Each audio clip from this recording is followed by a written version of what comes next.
האם אתם מרגישים שעוזרת הבית שלכם לא מנקה מספיק טוב?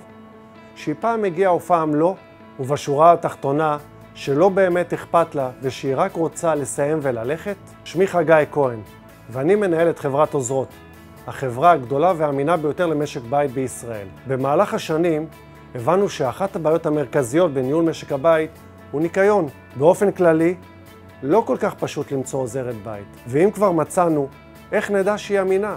שאפשר לסמוך עליה ושהיא לא תבטל דווקא לפני ליל הסדר.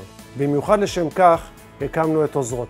אנו מספקים עוזרות בית לבתים פרטיים, דירות ומשרדים כבר למעלה מ10 שנים. אנחנו מומחים בלזהות את צורכי הלקוח ולתת לו את הפתרונות המיידיים והטובים ביותר. אנו דואגים לעובדים שלנו ומעניקים להם את כל התנאים בכדי שיעבדו עם חיוך. אם אתם רוצים לקבל בית נקי, שקט נפשי וגב של חברה גדולה שנותנת ביטחון ופתרון, כל מה שעליכם לעשות זה למלא כאן פרטים ואנחנו שם בשבילכם.